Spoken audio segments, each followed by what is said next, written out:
네, 여러분 반갑습니다. 깊은홍달이고요. 북클럽을 좀 다르게 해보고 싶어가지고 이렇게 예전에는 카톡 이제 메시지 창을 통해서 목소리를 전했는데 조금은 긴 내용을 전해야 될 것 같아서 이렇게 좀 채널을 다르게 선택해봤습니다. 네, 여러분 오늘은 이제 첫째 날인데요. 책 소개 좀 하고요. 그리고 앞으로 어떻게 진행될지를 좀 간단히 안내하려고 해요. 아마도 여러분의 손에 책이 다 있을 텐데 표지가 이렇게 돼 있죠. 열하일기, 청소년들아 연합을 만나자. 뒤에도 이야기하겠지만 이 책은 지금으로부터 약 한 200, 한 50년 전, 1780년 우리나라 이제 조선 시대 정조 임금 당시 박지원이라는 사람이 중국의 사신단 일행으로 가면서 쓴 일종의 여행기입니다. 근데 이 여행기가 굉장히 사랑을 받았고요. 그래서 굉장히 유명한 책이에요. 그래서 아마도 여러분 가운데는 연암 박지원이라는 이름을 먼저 들어봤던 사람도 있을 거고, 혹은 이 책의 일부 내용을 이미 읽어본 사람이 있을 수도 있습니다. 근데 이 책은 원래는 굉장히 길어요. 근데 그 긴 책을 우리가 다 읽긴 힘드니까 청소년들을 위해서 좀 축약된 책을 읽습니다. 그리고 또 하나 특별한 점이 있다면 여기 원래는 이제 한문으로 쓰여졌던 글을 오늘날 이제 한글로 옮기는데 리상호라는 분이 옮겼습니다. 여러분들이 한번 책날개를 보죠. 어, 기왕 책날개를 펼치면 보이는 글을 한번 좀 읽어보겠습니다. 글쓴이 박지원 1737년에 나서 1805년까지 살았다. 노론 명문가인 반남박씨 집안에서 태어났으나 벼슬의 뜻이 없어 과거를 보지 않았다. 홍구경의 세도 정치를 피해 황해도 금천의 연암골로 들어가 살며 연암이라는 호를 가지게 되었다. 50살 넘어 정조의 부름을 받고 선공감역 안희현감들을 지냈다. 홍대용과 깊이 사귀었고 박제가 이덕무, 유득공, 이서구들의 스승이자 벗이었다. 문학, 철학, 사회사상, 행정, 과학, 음악의 두루 학식이 깊어 뛰어난 글을 많이 써서 당대 사람들뿐만 아니라 후대에까지 큰 영향을 미쳤다. 그래서 여러 책들이 있는데 가장 대표적인 책이 바로 우리가 읽고 있는 열하일기입니다. 옮기니 리상호 1950년대의 열하일기를 우리말로 옮겼다. 같은 때 삼국유사를 우리말로 옮겼다. 북녘학자 리상호 선생은 고전을 쉬운 우리말로 옮기면서 토박이 말을 살려 쓰고 운율감이 배어 있게 하여 우리 고전이 국역 문학으로 새로 태어나게 하였다. 여러분이 상당히 놀랍게도 이 리상호라는 분은 북녘학자, 쉽게 말하면 북한에 계셨던 분이죠. 아마 지금은 돌아가셨을 것 같습니다. 그래서 그 분이 옮긴 책이 있고요. 그 책이 또 굉장히 분량이 많아요. 그 분량 가운데 좀 속가서 우리가 읽고 있는 열하일기를 엮은 거고요. 그래서 이제 부제가 있습니다. 이제 열하일기라고 하는 큰 제목 위에 작은 이름으로 붙어 있죠. 청소년들아, 연암을 만나자. 그래서 여러분들이 연암을 잘 만났으면 좋겠습니다. 책은 어떻게 읽을 거냐면 목차를 보면 총 7부로 되어 있습니다. 그래서 7부로 되어 있는데 요 7부의 글을 총 8번에 나눠서 읽을 거고요. 복잡하진 않습니다. 오늘은 책 뒤에 있는 부록 같은 부분들을 나눌 거고 내일부터 한 부씩 읽고 이야기를 나누면 되겠습니다. 자, 그래서 오늘은 이제 왜 이런 책이 만들어졌고 어떤 배경 안에서 박지원이 중국에 갔는지를 조금은 소개하도록 하겠습니다.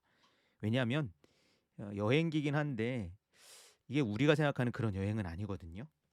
자, 그래서 여러분 240쪽을 한번 보죠. 읽으면서 설명을 좀 해주겠습니다. 경제와 문화의 교류, 사신행차. 사신행차를 줄여 사행이라고도 하는데 조선 사신이 나라의 명을 받아 다른 나라로 떠나는 일을 말한다. 조선이 명나라에 가는 사행을 조천행, 청나라에 가는 사행을 연행이라고 했다.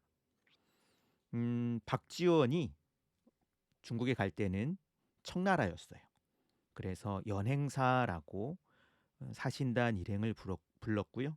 이때 연은 연경, 오늘날 북경, 즉 베이징을 의미합니다. 쭉 뭐 여러 가지 내용들이 있는데 좀 넘어와서요. 조선은 중국에 공물을 바침으로써 나라의 안전을 보장받고 무역을 통해 큰 이득을 얻었다.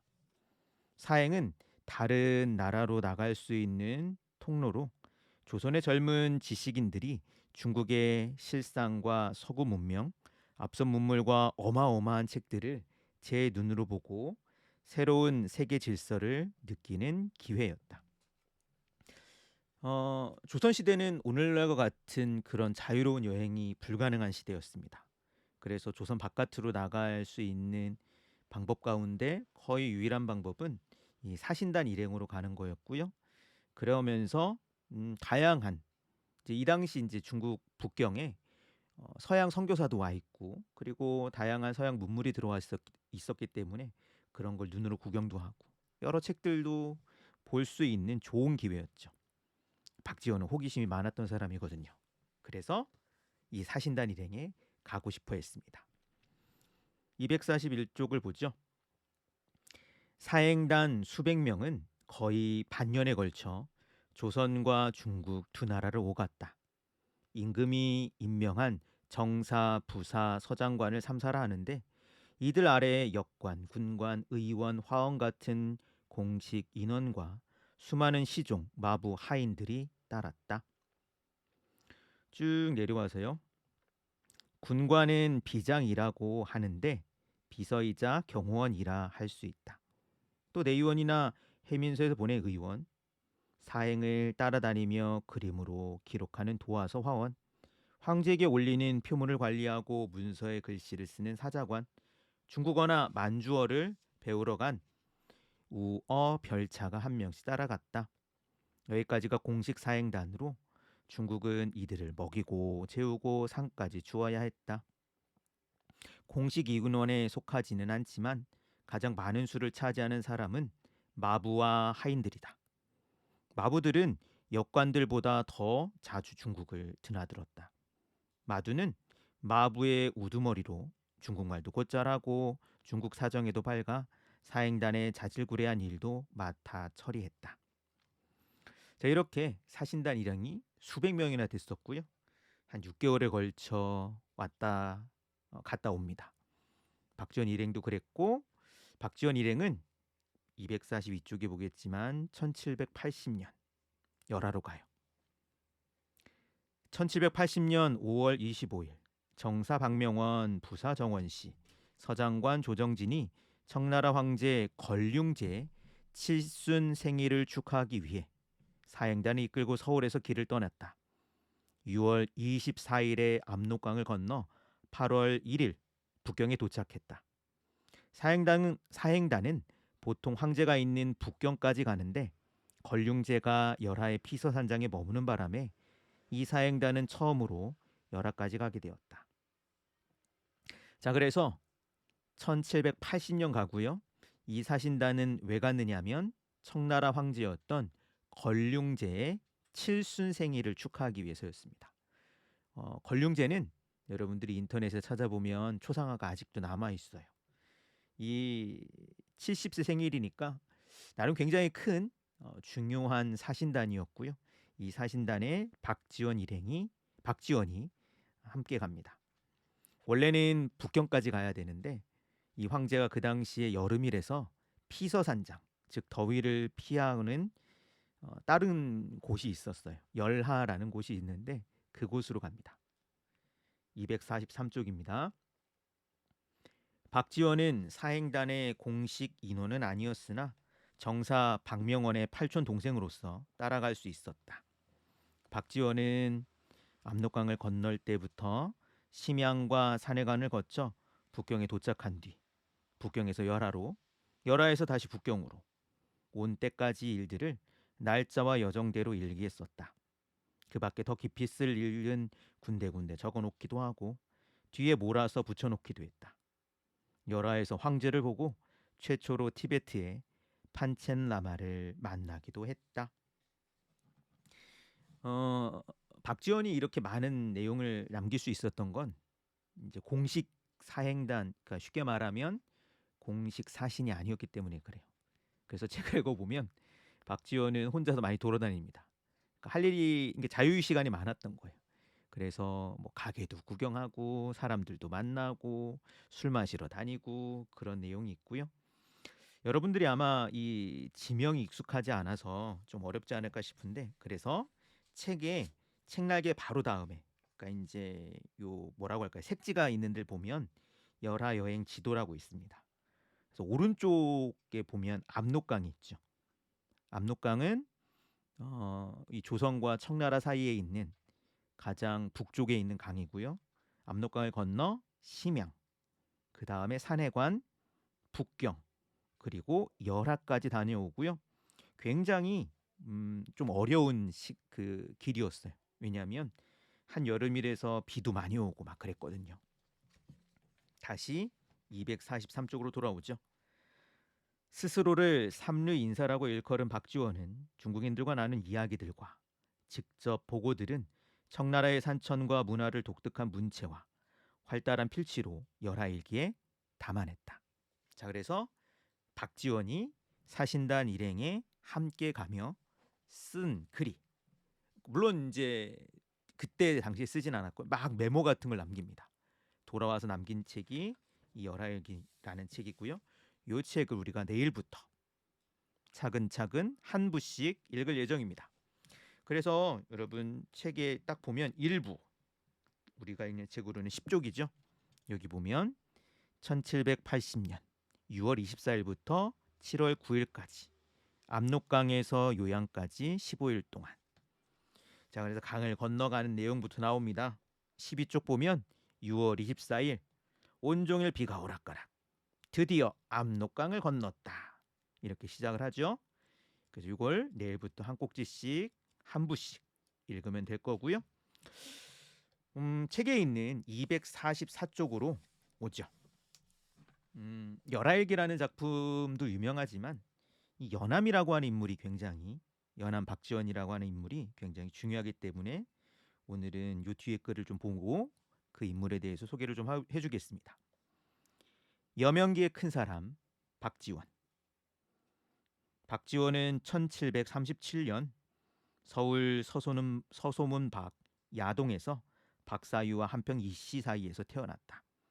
16세 혼인하고 장인 이보천과 처삼촌 이양천에게 학문과 문장을 배웠다. 젊은 날 우울증으로 고생했는데 우울증을 고쳐보려고 사람들을 만나 재미난 이야기를 듣곤 했다. 이 경험은 나중에 떠돌이 거지, 몰락한 양반, 똥 푸는 사람처럼 낮은 데서 살아가는 사람들의 이야기를 쓰는데 밑거름이 되었다. 양반전, 예덕선생전들이 바로 그것이다. 그래서 여러분들이 박지원의 글이 재밌다면 양반전이 아마 가장 유명한 글입니다. 도서관 같은 데 찾으면 책을 찾을 수 있을 거고요. 한번 읽어보면 굉장히 재밌게 또 글이 있는데 그 글은 나중에 기회가 되면 이야기를 하죠. 쭉 내려와서 그 단락한 중간 부분에 보면 이 얘기는 좀 나중에 하고요. 1780년 정조 4년 박지원은 나이 44세 드디어 청나라를 여행할 기회를 얻는다. 팔촌형이자 영조 임금의 사위인 박명원이 청나라 권륭 황제의 칠순 축하 사절로 가는데 따라간 것이다. 연암은 넉 달에 걸쳐 청나라의 문물을 꼼꼼하게 살피고 돌아와 3년 동안 열하일기를 썼는데 절반도 쓰기 전에 사람들이 돌려가며 베껴 금세 이리저리 퍼졌다. 그러니까 요즘으로 치면 박지원이 여행 유튜버 같은 사람입니다. 신기한 내용들을 사람들에게 소개하고 이 당시에는 더구나 여행도 못하니까 얼마나 재밌었겠습니까? 굉장히 유행했고 많은 사람들에게 사랑을 받았던 책이었다는 걸 기억을 해주고요. 245쪽 맨 마지막에 이덕무가 쓴 박지원에 대한 글을 소개하죠. 연한 박지원은 시와 문장을 짓는 재능이 탁월하여 예나 지금이나 이런 사람이 없다. 때때로 시를 써서 멀리 눈앞에 펼쳐진 산수를 그윽하게 그려낼 때면 뛰어난 화가와 같은 분놀림을 보이기도 했다. 마음이 내키면 해서와 행서를 한 번씩 썼는데 글씨가 아주 뛰어나 그 기묘한 모양을 말로 다 표현할 수 없었다. 여러분들이 조선의 여러 학자들, 많은 작가들을 나중에 만날 텐데 미리 이야기하면 박지원은 여러분들이 만날 조선시대의 작가들 가운데 아주 손꼽히는 빼어난 작가입니다. 과연 그의 글이 어떨지는 내일부터 한번 직접 읽어보도록 하고요. 이렇게 간단히 책과 박지원에 대해서 간단히 소개를 했습니다. 이런 식으로 제가 너무 길지 않게 오늘도 좀 한 15분 안으로 만들려고 했는데 조금 넘어섰지만 그래도 뭐 하여튼 좀 책에 관해서 좀 소개하고 싶은 내용이 많아서 이렇게 영상을 만들었고요. 여러분들이 오늘은 이제 같이 보았던 240쪽 붙어 있는 부록들을 제가 읽어준 부분도 있지만 그냥 한번 쭉 읽어보고요. 혹시라도 질문이 있다면 질문을 남겨주면 그 질문들은 내일 이야기를 해보도록 하겠습니다. 그리고 내일은 일부 내용을 소개하는 내용들을 다루도록 할 거고요. 제가 이 준비한 영상을 여러분이 읽고 보는 게 좋을까 아니면 읽기 전에 함께 보고 보는 게 좋을까는 잘 모르겠는데 한번 자유롭게 한번 같이 보고 우리가 이제 시간적 제약이 있어서 동시간에 만날 수는 없지만 이렇게라도 한번 만나보면 어떨까 싶어서 한 번씩 이런 자리를 마련해 보려고 합니다. 그러면 오늘은 부록 책 소개와 부록을 함께 봤고요. 내일부터는 1부, 그 다음 날은 2부 그렇게 읽으면 되고요. 매주 화, 수, 목, 금 그렇게 총 8회에 걸쳐 책을 읽고 다다음 주가 되겠네요. 그래서 11월 아마 첫째 주로 기억하는데 그때 일요일날 만나서 우리 함께 북토크를 책에 관해서 얼굴을 보고 온라인으로 만났으면 좋겠습니다. 자, 그러면 좋은 하루를 보내고요. 또 내일 일부 내용과 함께 또 다른 이야기로 만나도록 하겠습니다. 여러분 안녕.